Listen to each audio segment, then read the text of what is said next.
तो वही एक भाई साहब ने एक सवाल पूछा कल कि किसी संत ने बोला कि ये जो एनलाइटनमेंट है ये 35 साल से पहले हो जाए तो ज़्यादा संभावना है कि आपका शरीर उसके सदमे को पचा लेगा लेकिन 35 साल के बाद होगा तो शायद शरीर पचा ना पाए। अब इसमें दो चीज़ें हैं, एक तो एनलाइटनमेंट का मतलब क्या है और ये पचा लिया या नहीं पचाया ये कैसे पता चलेगा। तो इसके पीछे अजम्पशन ये कि कोई शॉक लगता है, बहुत बड़ा सदमा लगता है और उससे तब शरीर में गड़बड़ हो सकती है। तो ये 35 साल से पहले और बाद का तो कन्विंसिंग है नहीं, क्योंकि आप इतिहास देखो कि किस उम्र में किसको हुआ। बहुत सारे केसेस हैं जिन्हें कुछ सदमा भी नहीं लगा, ऐसा वो बोलते ही नहीं। कई बुद्धिस्ट मंक्स हैं, ऐसे केसेस हैं कि 60 साल में एनलाइटेंड हुआ और सदमे की तो बात ही नहीं करते। अब है क्या ये एनलाइटनमेंट? ये बहुत कंफ्यूजिंग है। बहुत लोग बोलते हैं ना कि वो मेरे गुरुजी तो एनलाइटेंड हैं और वो वाले तो शायद नहीं है। भाई तुमको क्या पता कि कौन है और कौन नहीं है? दूसरी बात, तुम्हारा मतलब क्या है एनलाइटनमेंट से?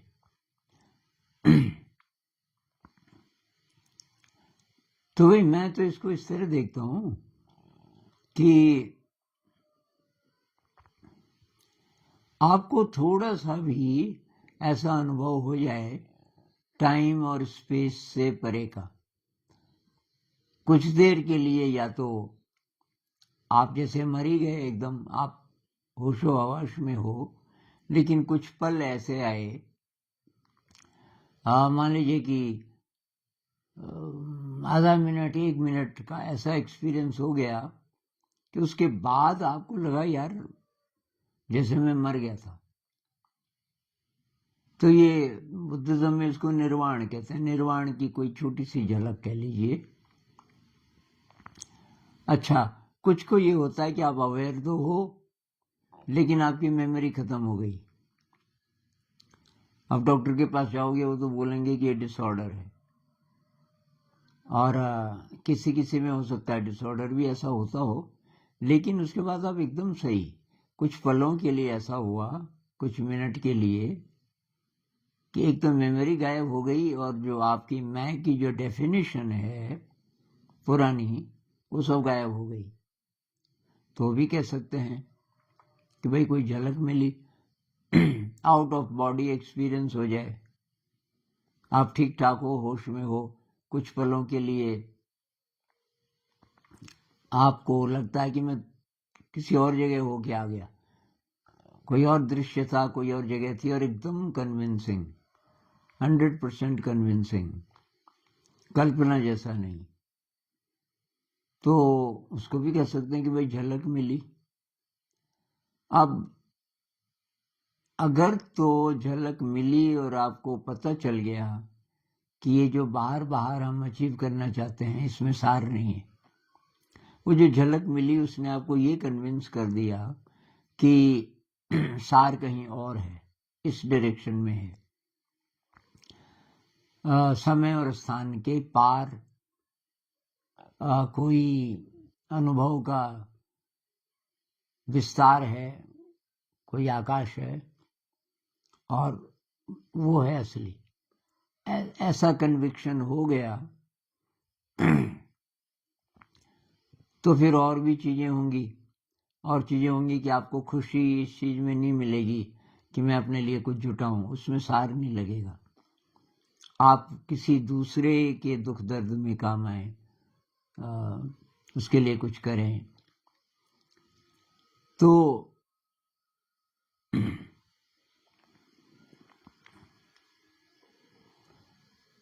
फिर डरने की तो बात नहीं है भाई। अब सदमा भी लगेगा तो लगेगा। बहुत लोगों को जो सदमा लगता है कुछ केसेस मेरे भी पास आए।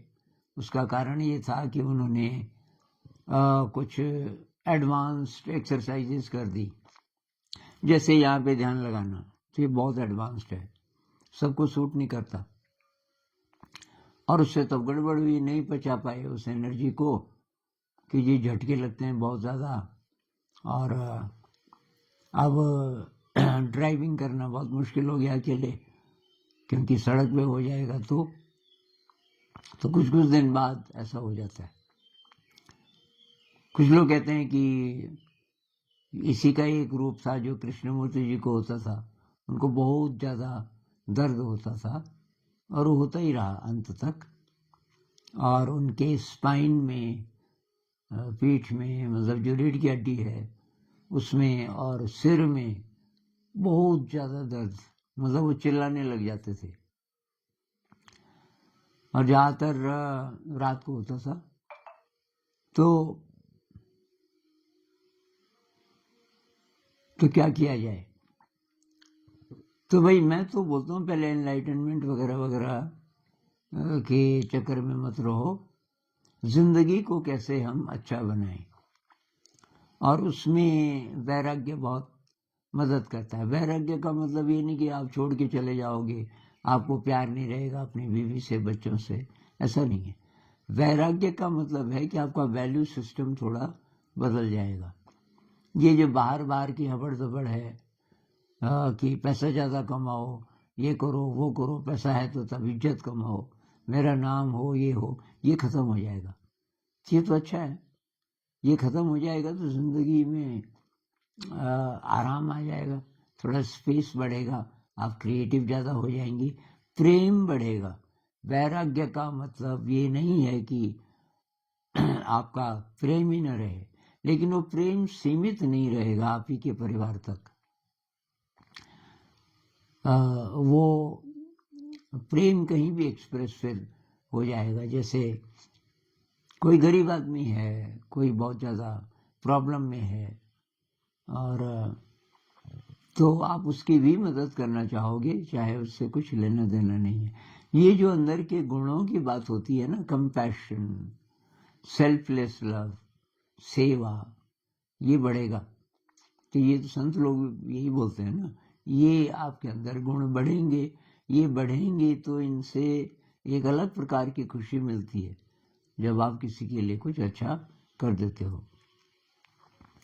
एक बात ये भी, तो फिर मेडिटेशन क्या है, क्यों करते हैं? तो मेरा तो ये मानना है शुद्धिकरण के लिए।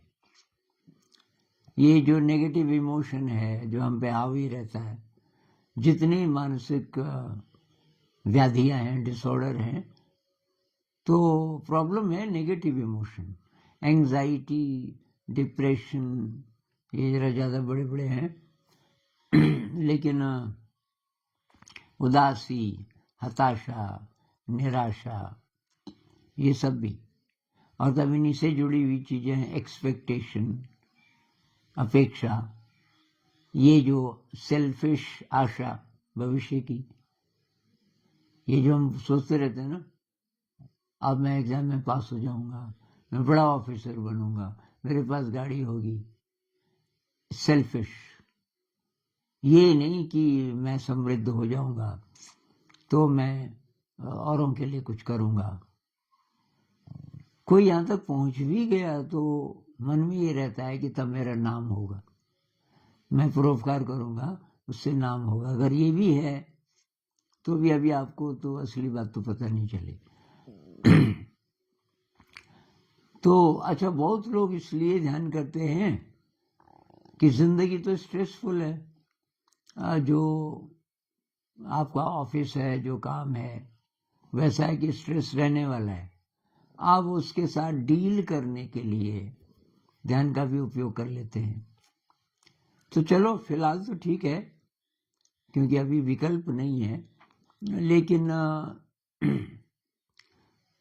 मेडिटेशन का असली जो उद्देश्य है वो तो ट्रांसफॉर्मेशन है भाई, रूपांतरण। आपके अंदर नेगेटिव इमोशन ही खत्म हो जाए, जिंदगी को आप जरा गहराई से देखने लगें कि भाई समय तो बहुत कम है, तो क्या किया जाए, बेस्ट क्या है, अच्छा कर्म क्या है, वो आप करने लग जाओगे। तो उसी ऑफिस में रोज रोज जाना, अगर आपको बहुत ही ज़्यादा स्ट्रेसफुल लगता है तो आप विकल्प ढूंढोगे और मिल भी जाएगा। बहुत लोगों के पास होता है विकल्प, लेकिन कि जी सैलरी कम है, ये काम अच्छा है, अब मैं वो छोड़ के आऊँगा तो यहाँ तो सैलरी बहुत कम है, हालांकि आपका काम तो चल सकता है। तो लालच के कारण हम स्ट्रेस को चुनते हैं बहुत बार, और तो वो बदलेगा। कुछ एक कमेंट ये था कि मैं तो शादीशुदा हूँ, मेरे बच्चे भी हैं, और कोई महिला थी, और मैं ध्यान करूँगी तो कहीं घर छोड़ के न चले जाऊँ।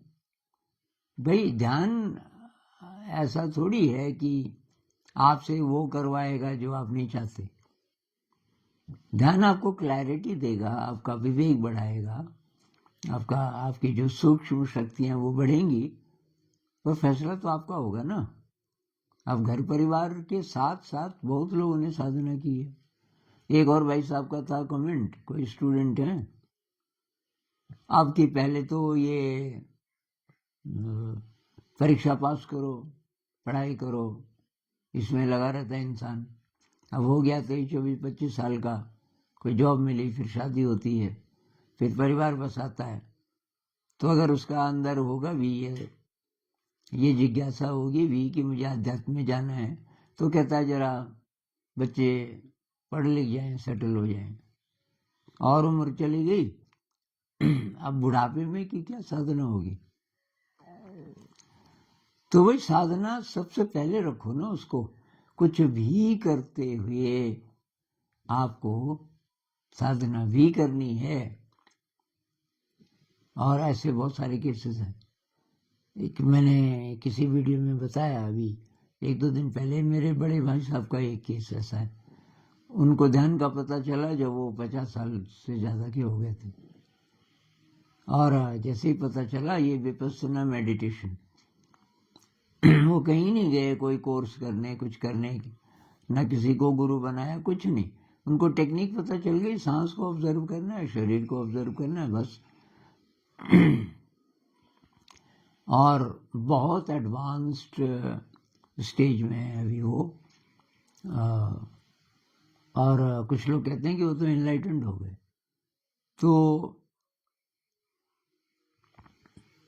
आप परिवार छोड़ देंगे, ये डर तो निकाल दीजिए। ऐसा कुछ नहीं होगा कि आप बाध्य हो जाएं, ऐसा नहीं होगा, ये तो आप ही का फैसला होगा। और बहुत सारे शादीशुदा थे, कबीर साहब भी तो थे ना। कबीर साहब को मैं तो बहुत मानता हूँ। तो अब उनकी शादी कैसे हुई, उनकी मर्जी से हुई कि कैसे हुई ये मुझे नहीं पता, लेकिन हुई, उनके बच्चे हुए। कमाल, उनके बेटे का नाम कमाल था, कहते हैं वो भी एनलाइटेंड हुआ बाद में। अब उसमें प्रॉब्लम ज़्यादा हो सकती है, ऐसा लगता है कि अगर कुछ जिम्मेदारी नहीं हो तो ध्यान ज़्यादा होगा। तो भाई मेरा तो ये अनुभव है नहीं, मैं रहा अकेला कुछ साल, और मेरी तो साधना नहीं हुई ज़्यादा अच्छी, क्योंकि मुझे तो अब पता चला कि क्रिएटिविटी भी चाहिए, और शेयरिंग भी मुझे अच्छी लगती है। एक रिस्पॉन्सिबिलिटी सी बनती है कि भाई आपको जो पता चला औरों को भी तो बताओ। पहले मैं रिलक्टेंट था, क्योंकि पहले कहीं कहीं मैंने सुना था कि आप जब बहुत सुपर एनलाइटेंड हो जाएं तभी आप किसी को ध्यान सिखा सकते हैं। फिर मुझे एक तो बुद्ध का मिला।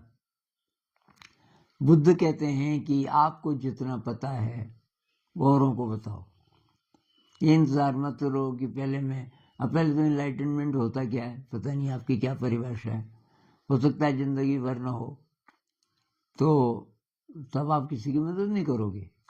गुरुजीएफ कहते हैं कि ये एक चेन है, नदी पार करनी है और एक चेन बनी है, उस चेन में कोई कोई है जो पार पहुंच गए, किसी के दोनों पैर पानी से बाहर, नदी पार हो गई, लेकिन उसने हाथ पकड़ा हुआ है उसका जिसका एक ही पैर गया उस तरफ, और ये इसने किसी और का पकड़ा हुआ है जिसके दोनों पैर पानी में है। और इस तरह पानी में वाले बहुत सारे हैं। और अब आपकी बारी है, आप उस छोर पे हैं, जाना इस छोर पे, ये बीच में नदी है।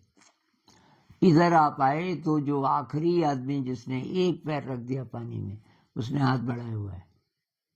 आप किसका हाथ पकड़ोगे? इसका हाथ पकड़ोगे कि जो पहुंच गए पार, और वहां से फिर वर्णन कर रहे हैं, अरे बहुत अच्छा है यहाँ तो, ये है वो है वो है, और कुछ नहीं है, नदी आ जाओ। मैं आ जाओ, पर मदद कौन करेगा आपकी? जो अभी आपके बिल्कुल पास है। तो इसमें एक बात ये भी है कि आप बिल्कुल दुनिया से कट जाएं एकदम। तो मेरा तो ये था कि मुझे जो भी स्किल है, वो आध्यात्मिक हो, चाहे वो और प्रकार का हो, चाहे वो पढ़ाई लिखाई का हो, तो मेरा इंटरेस्ट बहुत सारी चीज़ों में रहा शुरू से ही। जैसे संगीत में रहा, कला में रहा, ये मैथ में मुझे बाद में पता चला, और ज़्यादा तो स्कूल जब शुरू हुआ तभी पता चला कि ये मैथ की जड़ में जाना, कि भाई मैथ ही नहीं, सारे सब्जेक्ट्स, लेकिन मैथ को मैंने ज़्यादा लिया क्योंकि उससे बहुत ज़्यादा डरते थे लोग, और वो बहुत इंटरेस्टिंग बन गया हमारे स्कूल में। अब क्लास में कौन कितना करेगा ये टीचर्स पे डिपेंड करता है, पर हमारे पास मेथड्स हैं बहुत प्रकार के। तो इस एक्सपेरिमेंट के साथ ये जो स्कूल का चला 20 साल हो गए, मेरे ख्याल से मेरी साधना ज़्यादा हुई बजाय इसके कि मैं अकेला हो जाता, कहीं जंगल चला जाता, या कहीं अकेली कुटिया रहा मैं, ऐसा भी उसमें ज़्यादा प्रगति नहीं हुई। मुझे कुछ मिसिंग लगा। तो भाई आप अच्छा, कौन सी टेक्निक? तो मुझे तो लगता है भाई विपस्सना बहुत बढ़िया है। विपस्सना में सांस को ऑब्जर्व करते हैं, शरीर को, पूरे शरीर को इस काबिल बनाते हैं कि जो भी अनुभव होगा, आप जो बोल रहे हैं कि उससे सदमा लगता है, लगता भी होगा, तो आपका शरीर उसको धीरे धीरे पचा लेगा। ये स्लो प्रोसेस है, और कोई डरने की बात नहीं है। इसमें कुछ और सवाल होंगे तो और भी बातचीत करेंगे। मैं अपना अनुभव शेयर कर सकता हूँ, और ध्यान शुद्धिकरण के लिए ये मान के हम चलें, मुझे नेगेटिव इमोशन ख़त्म करना है अपने अंदर से, मुझे थोड़ा वैराग्य की फीलिंग होनी चाहिए। वैराग्य का मतलब है कि दुनिया से ज़्यादा नाता ना हो, हालांकि मैं दुनिया में जो भी मेरा कर्तव्य है वो कर सकूं डिटैच्ड होके। वही तो है ना कि तुम नहीं कर रहे, बहुत बड़ी बड़ी शक्तियां तुमसे करवा रही हैं, इस भावना के साथ, जैसे निष्काम कर्म कहते हैं ना। तो कोई कामना नहीं, कोई रिजल्ट की इच्छा नहीं, कोई वाह नहीं, तब काम अच्छा भी होता है, बहुत अच्छा होगा, और आपको लगेगा ही नहीं कि मैं कर रहा हूँ। जैसे डांस होता है ना, वो हम मजे के लिए करते हैं, ऐसे ही जिंदगी के सारे काम भी हो सकते हैं। तो इस पर और बात करेंगे बाद में कभी। नमस्कार।